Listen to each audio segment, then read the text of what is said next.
J-E-L-L-O.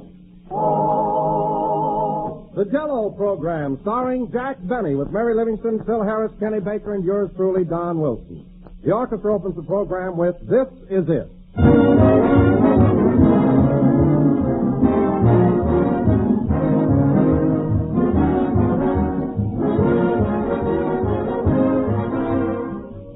You know, it's always quite a compliment to say that somebody is a good mixer. Well, that's just what Jell-O is. For Jell-O combines perfectly with every sort of fresh and canned fruit, and that's a swell idea for right now to brighten up wintertime menus. Perhaps a game mold of orange Jell-O with canned apricots inside. Maybe rich red strawberry Jell-O combined with sliced fresh oranges. Or delicious cherry Jell-O arranged in shining layers with sliced bananas and canned cherries. There are dozens of combinations to choose from, and they're all grand.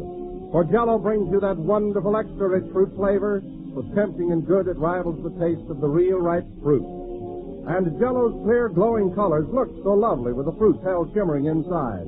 So give your family some of these delicious Jell-O combinations soon. But be sure to make them with genuine Jell-O if you want to enjoy Jell-O's extra rich fruit flavor. Look for the big red letters on the box. They spell Jell-O.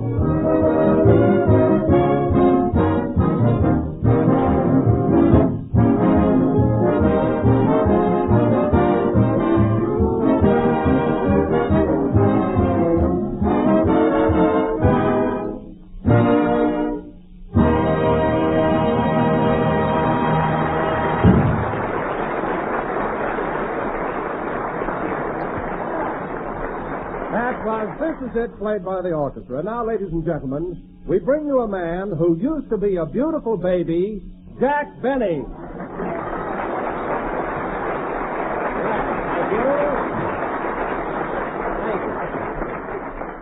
Hello again. This is Jack Benny talking. And, Don, I like that beautiful baby introduction. Was that just a lucky guess, or did you have authentic information? Well, Jack, when I was over to your house for dinner the other night, I took a peek at that old family album of yours. Oh, Don. And I must say you were a gorgeous infant.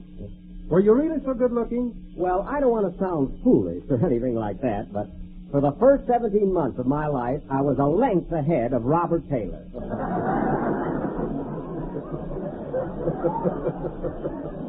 In fact, I won 4 blue diapers. I can imagine. And you know, Jack, one thing that impressed me very much about your baby pictures, you were always laughing and giggling. What made you so happy? Well, Don, my nurse used to slap me a lot. Say, I bet you were quite a healthy-looking kid yourself, weren't you? Well, Jack, See, I can just see you as a baby, Don, bouncing your mother on your knees. Yeah. Well, anyway, I'd like to be a baby again. See, I really couldn't keep talking like this, but I was about the cutest little Dickens in Waukegan. In fact, people from all around used to come to my father's meat market just to see me. Meat market? Why, about your father ran a clothing store? Well, Don, it was a combination meat market and clothing store. You know, on Saturdays we used to have a special: a pound of hamburger with 2 pair of pants. Oh, it went over very big. Say, that's quite a novelty. A combination meat market and clothing store. Yeah, we used to sell legs of lamb with garters on them. Oh, those were the days, believe me. You know, I remember one time when I was only... Hello, Jack. What are you talking about? Me? Oh, that again. See you later. Mary, come back here. It's not my fault. Don just happened to mention that he saw my family album and that I was a beautiful child. You beautiful? Yes, I was. Not only that, I developed very quickly. Now, when I was only 3 months old, I had 4 lovely teeth. Well, you're right back where you started from.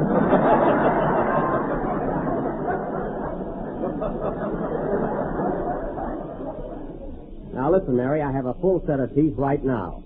And with the exception of a little argument I had with a cab driver in Toledo, they're all my own. Go on. You've got more bridges than San Francisco. Oh, running down San Francisco, huh? That's the trouble with you Los Angeles girls. Jack, did I hear you say that you had an argument with a cab driver in Toledo? Yes, but of course that was years ago. What was the fight all about? Oh, nothing. He just happened to say something I didn't like, and he hit me.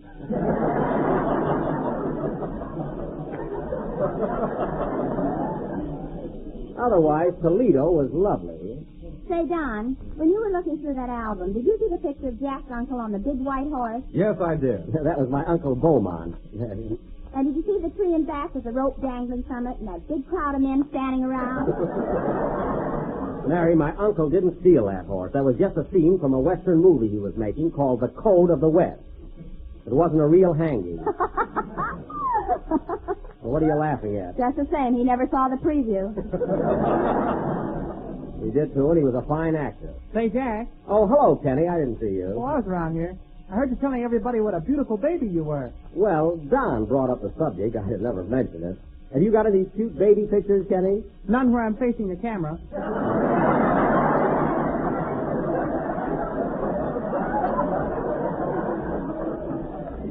Oh. You know, Jack, I wasn't a very pretty kid, but I was as smart as a whip. Smart? I bet you were.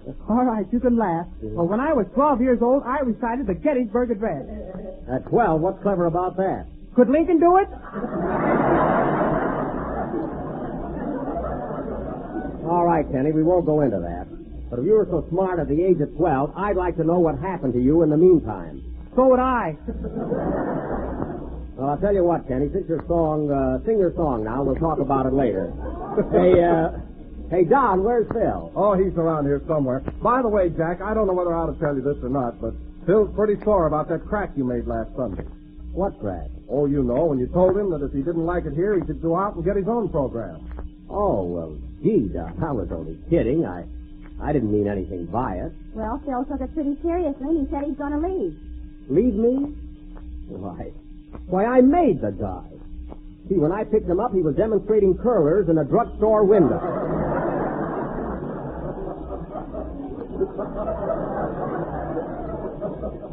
Oh, I must talk to him. Sing, Kenny. Gee, people are so sensitive nowadays. You tell them to quit and they quit. I can't understand.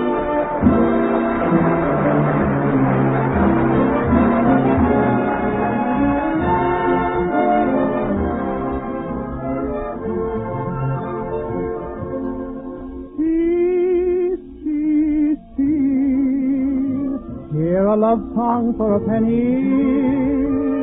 See, see, see, just a penny serenade.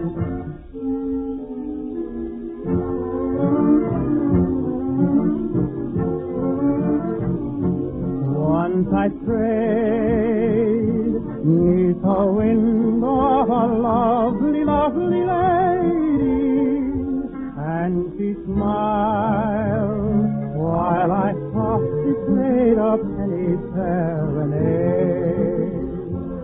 In her eyes shone the tender dawn of love and sweet surrender. As for me, in my heart I played a lover's serenade.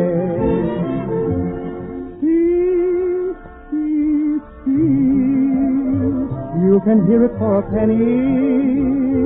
Please, please, please, just a penny serenade. Please, please, please, hear my love song for a penny.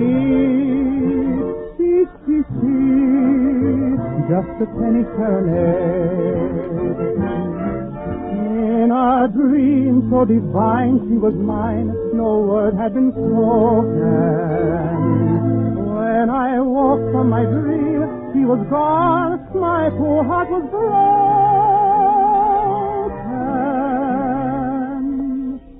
Still I pray that wherever she may be, she will remember in her heart. She will always hear my penny serenade.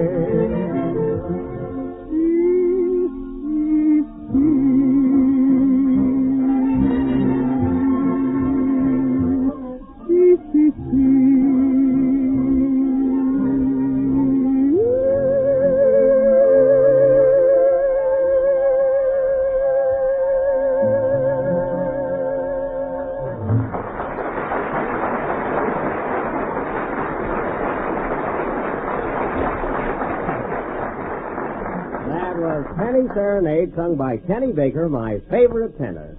Say, Kenny, did Phil happen to say anything further to you about doing his own program? Yes, he mentioned it. He did, huh? Well, what'd he tell you? Funny, but I ain't no pigeonhole. That's stool pigeon. Pigeonhole. Say, Mary, did Phil say anything to you about this wild scheme of his? Well, yes and no. What do you mean, yes or no? Yes, he told me, and no, I ain't going to tell you. Well, all right, I'm not. Anyway, I think Phil ought to be at least loyal enough to discuss it with me before he takes any definite steps. Hey, Jack, here comes Phil now. Oh, yeah. Oh, hello, Phil. Hiya, Jackson. How's the boy? Jackson. You know, Phil, it's cute the way you call me that every week, you know. Say, what's this gag I hear about you getting your own program? It's not a gag. You and I have been fighting so much lately that I thought it'd be better to call it quits. Oh, that's silly. Silly nothing. You're just tough to get along with, and that's all. Who, me? Yes, you. You're always flying off the handle. I am not. I'm sweet and lovable. You're always yelling and shouting at me. Shouting at you? And you're always losing your temper. Why, you baggy-eyed ingrate, I never lose my temper, and you know it. I love you, you rat. No, sure. Now, you listen to me, Phil Harris. See, you think they were married. Keep out of this, Kenny. Let's forget it, Jack. You're just tough to work for, and that's that. Oh, I'm tough to work for. Did you hear that, Mary? You think I was a regular Simon Legree? All you need is a whip. I wasn't talking to you. Now, look, Phil. Look, I'm not begging you to stay on this program. And get up off your knees. I'm not on my knees, and I wish this was television so I could prove it. Look, Phil, I'm not begging you to stay, but if you leave, you're making a serious mistake. All right, Jack, give me one reason why I should stick with you. Just one reason. Well, in the first place... Go ahead, give me one reason. Well... Ladies and gentlemen, while Jack is thinking of one reason, why don't you run out to your nearest grocer and ask for a package of Jell-O? It comes in 6 delicious flavors: strawberry, raspberry, cherry, orange, lemon, and lime. Well, for one thing, Phil Harris... All right, come on. Why should I stick with you? Well, for one thing, we've got a contract. A fine contract. I supply the orchestra, and when people throw money at us, I have to split it with you. Well, how often does that happen? Maybe once in a fortnight. And another thing. Oh, Jack, what are you beefing about? If Phil wants to go, let him go. Certainly. You can get Abe Lyman to take his place. Oh, that would be fine. Abe Lyman happens to be the cab driver that punched me in Toledo. That's all I need. Jack, you know a lot about music. Now, why don't you form an orchestra of your own? Well, maybe I will. Say, I could organize a darn good swing band, believe me. If you do, I got a swell name for it. Never mind. What is it, Mary? Jack Benny and his cut rate 12. Listen, Mary, I don't have to worry about getting a band together because Phil is only bluffing. If he went out on his own, where would he get a sponsor? Don't worry about me. I've got a sponsor. Oh, you have, eh? Well, who is it? I mean, what's your product? 60s bubble gum. 60s bubble gum? I never heard of it. Well, here, have a stick. Keep it. Bubble gum. That's not the only offer I had. I could have gone on the air for Macmillan's corn plaster. Corn plaster? Yes, corn plaster. Well, that would be more your style. Half the time you're corny and the other half you're plaster.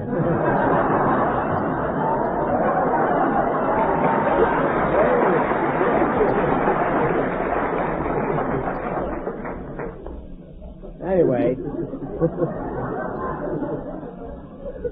if you're smart, Phil, you'd stay right here on the Jell-O program. And I'll try and make life a little easier for you. And now, ladies and gentlemen, pardon me, come in. Well, the mayor of Van Nuys. Hello, Andy. Hiya, Buck. Woohoo!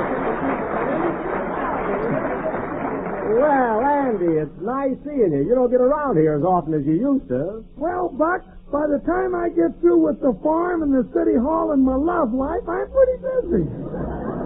Love, huh? So you're going in for a little romance, eh, Andy? Little nothing. She weighs 300 pounds. 300 pounds? Well, you never told me about her before. Say, she ought to make you a nice wife for Andy, huh, Mary? Yeah, he can hitch her to the plow. Well, Andy, Well, Andy, tell me, you going to get married? Well, that's the reason I came down here, Buck. I'd like to ask your advice. Well, Andy, as long as you want my advice, all I can say is, if you love the girl, go right ahead and propose to her. Well, I have, but every time I do, she just looks at me and giggles. Giggles? The Pa thinks she's an idiot.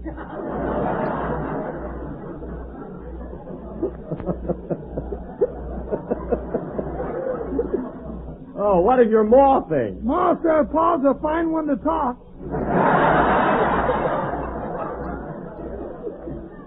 Well, Andy, don't pay any attention to them. Just follow your own heart. Say, is this girl from Van Nuys? Yeah, she's in business out there. She's a plumber. Oh, a lady plumber. Oh, well, 300 pounds. Say, Andy, how do you manage to hold her on your lap? Well, my hired man sits alongside of me.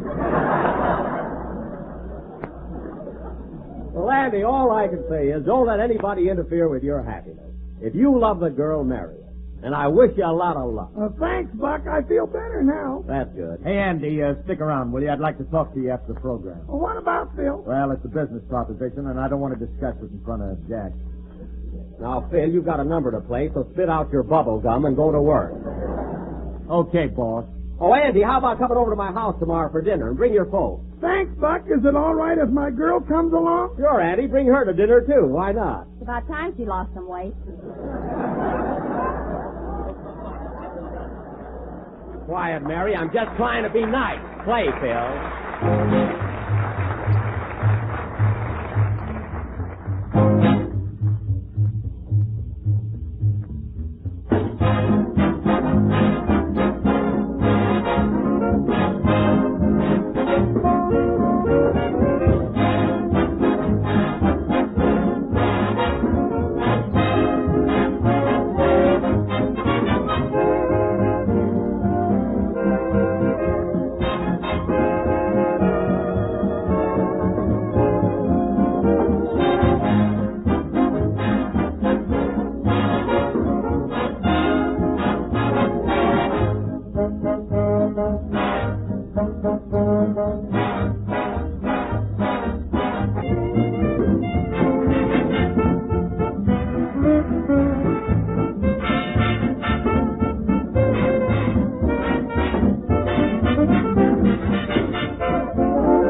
This Can't Be Love, played by smiling Phil Harris and his rhythm rascal.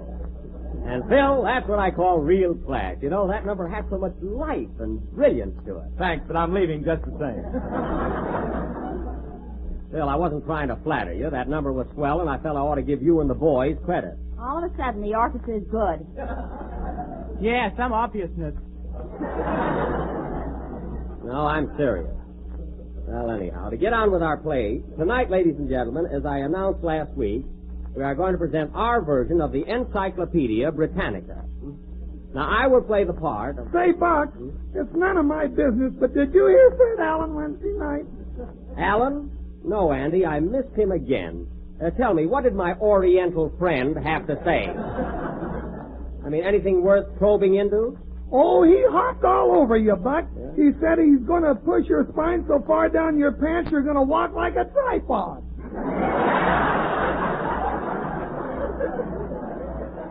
Ha, ha, and cook. No kidding, Jack. Fred make you look like a nickel. Listen, Mary, he couldn't make me look like a nickel if my father was a buffalo. He's nothing but a fake. Fake? Then how come he challenged you to a fight? That's a laugh. How can he fight? In the first place, he's terribly nearsighted. Nearsighted? Yes. I saw him at a party one night trying to make a date with a hall tree. I finally had to tell him that the umbrella stand was her little boy.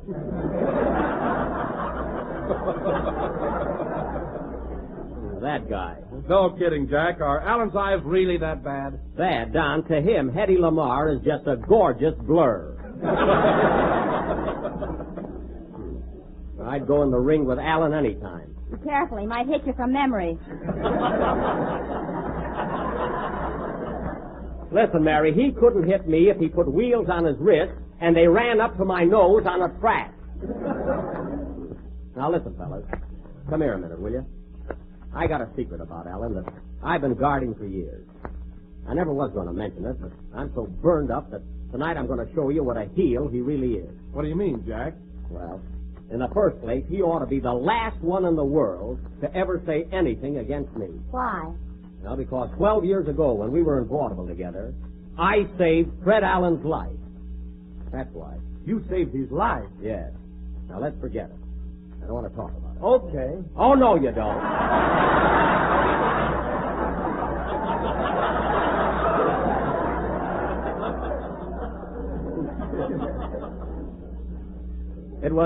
It was 12 years ago in Altoona, Pennsylvania.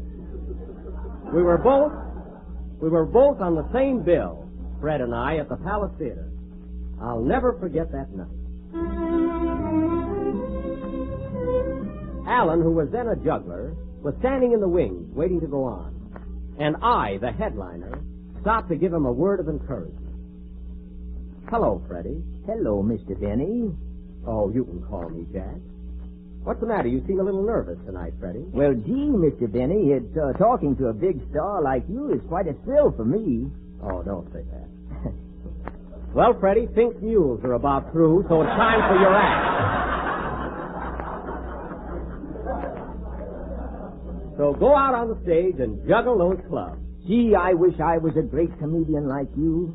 Well, why don't you try telling some gags while you're out there juggling? Oh, I can never think of anything clever to say. You see, folks? Well, keep plugging, Freddie. You might get there one of these days. They're ready for your act now. That was his theme song, folks. Chinatown. Get it? My first trick, ladies and gentlemen, will be juggling 3 Indian clubs at the same time. 3 clubs, some trick. There he goes, dropping him as usual. Darn it. We want Jack Benny. Yeah, bring on Benny. Altoona was one of my best pounds. Gee, Alan is nervous. And now for my next trick, ladies and gentlemen. I will juggle 3 Indian clubs and a cannonball at the same time. Cannonball? I never saw him do this one before. Hey, that's pretty good. Oh! Good heavens! The cannonball dropped on Alan's foot. He's hurt badly. Ring down the curtain. Stand back, everybody. Give him air. What happened, mister? Can't you see he dropped a cannonball on his foot? Oh! Don't worry, Freddie. I'll take you to the hospital at once. And you're gonna be all right.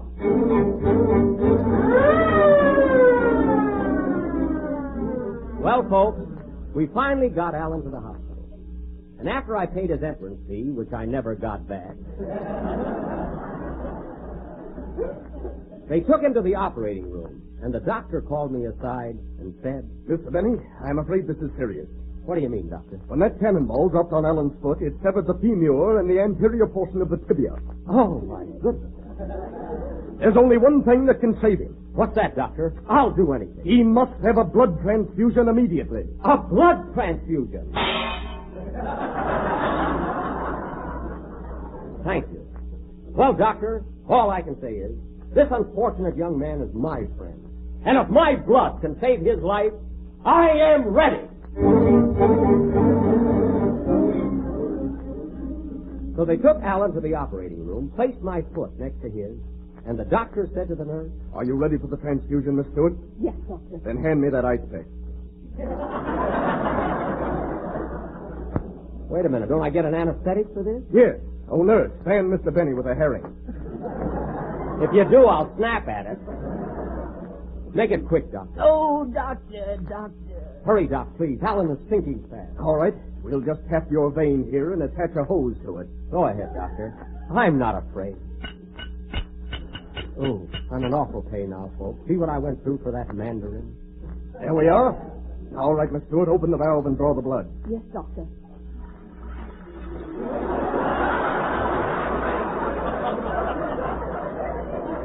My goodness.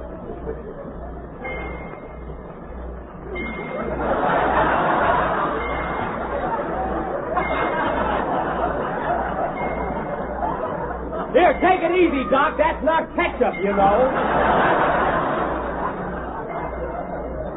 And don't forget to wipe my windshield. All right, Miss Stewart, that's enough. Enough? I look like a bottle of milk now. But it was worth it for good old Fred. So thanks to me, the transfusion was successful.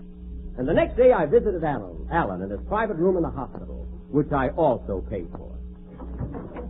Hello, Freddie. How do you feel, kid? I'm much better, Mr. Denny, and as long as I live, I will never forget what you did for me. Don't mention it, Freddie. You know, Mr. Denny, since that transfusion yesterday, I feel entirely different. I feel so mentally alert. No fooling. I keep thinking of jokes all the time, and I owe it all to you. Now, please. Here, Mr. Denny, have a cigar. Oh, thank you. I'll smoke it later. No, smoke it now. Here, I'll light it for you. Okay. Say, this cigar is very... Why, darn you, that cigar was loaded. Oh, haw, haw, haw. That's my first joke. So you see, ladies and gentlemen, my blood not only saved Alan's life, but made him the comedian he is today. I thank you.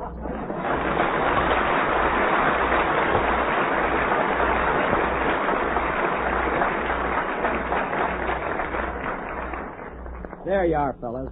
That little play shows what a heel Alan really is. Oh, Jack, I don't believe that big cannonball really fell on Alan's foot. Oh, you don't, eh? Well, for your information, young lady, he still buys his shoes from the same store as Donald Duck.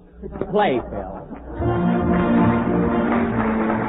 Ease, speed, and mouth-watering goodness combined in one delicious new dessert. You'll want to try it and try it soon. Jell-O chocolate pudding with that old-time homemade goodness. Yes, sir, it's every bit as good as the kind that Mother used to make. Rich, smooth as satin, and real chocolatey. Full-flavored and tempting with a grand appetizing color and a marvelous taste. For Jell-O chocolate pudding is made with the fine, wholesome ingredients, the kind you'd use yourself right in your own kitchen. You'll enjoy every creamy spoonful, and you'll enjoy the other two flavors just as much. Jell-O butterscotch pudding and Jell-O vanilla pudding. For all three new Jell-O puddings are smooth and rich-tasting and delicious. And all three are easy to make.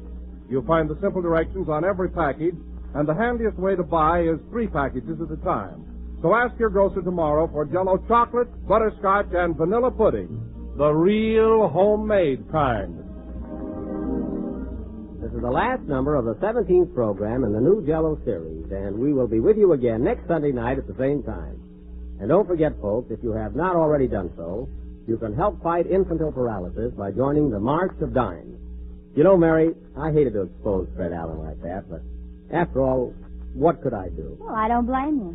I'll tell you something else, Mary. I'm the kind of a guy that if Allen needed another transfusion, I'd be the first one to volunteer. Go on. You haven't any more blood than a piece of salt pork. Good night, folks.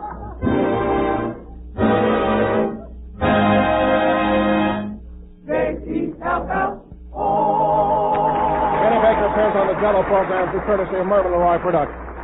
This is the National Broadcasting Company.